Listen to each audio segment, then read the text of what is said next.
No niin, ja nyt aletaan sitten kauppiaan kanssa terassipesun kimppuun. Tervetuloa tuohon valkoisen aidan lähettyville kuulemaan kuinka puuta käsitellään, kun sitä täytyy aina vähän käsitellä, jotta se haluaa pitää hyvänä. Nyt tulee oikeita vinkkejä ja kerrotaan myös sitten millä aineella ja millä tavalla se kannattaisi tehdä ja näytetään ihan niin sanotusti kädestä pitäen Tapsan toimesta. Jees. Otetaanko sellainen pieni lähtökatsaus tähän ensiksi, eli mikä on nyt sitten tilanne? Sä oot jotakin esivalmisteluja jo tehnyt ja tullut tekemään, sitten kerro vähän mitä tässä on eri materiaaleja ilmeisesti, eikö niin? Joo, tässä on kyseessä nyt reilu vuoden vanha terassi ja pinnoille ei ole tehty mitään. Näille terassipinnoille aidat on aikanaan maalattu. Nyt me ei paneuduta aitaan, vaan mennään näihin lattiatason materiaaleihin. Tässä on lehtikuusta ensinnäkin tämä rivi, tämä käytävä osuus. Mä oon eilen tämän osan, niin kuin näettekin täällä, tämän osan pessy tällä terassipesulla jo kertaalleen. Nyt me tehdään tälle sama käsittely, mutta tämä ero on aika huikea tässä. Lehtikuusihan on semmoinen materiaali, että siinä on se luonnon oma kestopuu, siinä on ne omat öljyt. Sille ei tehdä mitään, mutta kun pestään silloin tällöin. Sille ei oikeastaan saisi laittaa mitään pintakestelyaineita.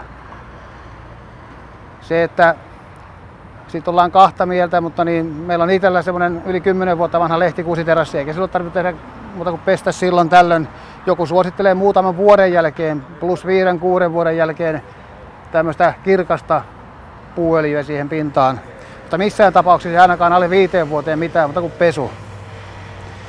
Nyt me pestään tää ensin tässä ja antaa sen vähän aikaa siinä kuivua, eikä me tälle tehdä sen jälkeen muuta. Sitten me siirrytään tonne kestopuuterassiosalle.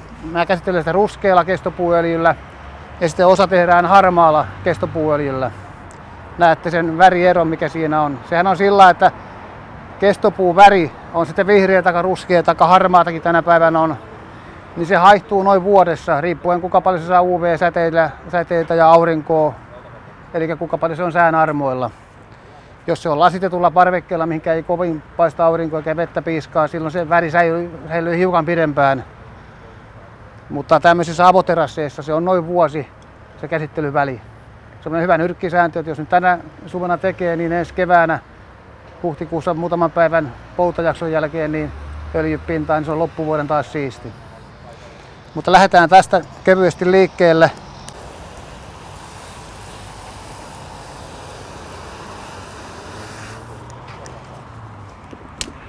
Tämmönen pumppupullo on kätevä, minkä laitetaan aineet ja pumpataan paineet sinne ja sitten vaan suihkutellaan. Oliko se nimenomaan nyt tärkeää, että se kannatti tai oikeastaan piti kastella vedellä ennen, että sitä ei saisi kuivaa lautaa lyödä sitä? Näitä mitään tämmöisiä aineita, missä on aika voimakkaita kemikaaleja, tavallaan turvallisia kemikaaleja, että ihmisille ei aiheuta muuta kuin korkeintaan vähän kutinaa, mutta jos kuivalle puulle laittaa, niin se saattaa jättää sellaiset viirut, ja niitä viiruja on vaikea saada pois siitä sitten, eli se esikastellaan ensin.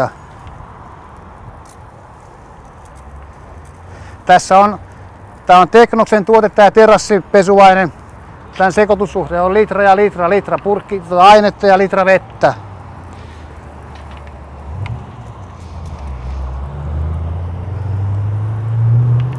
Se saa reilusti kastella. Tähän menee ehkä tämmöiseen terassiin riittää tää yksi litran purkki noin karkeasti.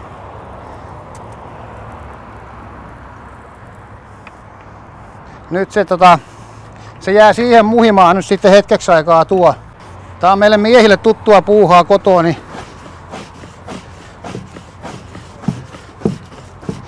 kuin näette, niin tässä lähtee tämmöistä töhönää. Se on tämän puun omaa öljyä, mikä tavallaan nousee tuota pintaan tämmöisellä mustana vähän. No se on vähän näyttää niin kuin öljylautoilta tuolta. Niin.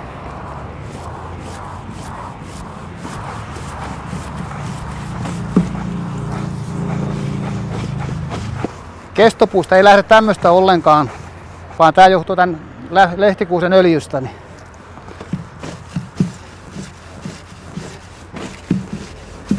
Aika karmeen näköistä, mutta kyllä se kohta siitä siistiytyy.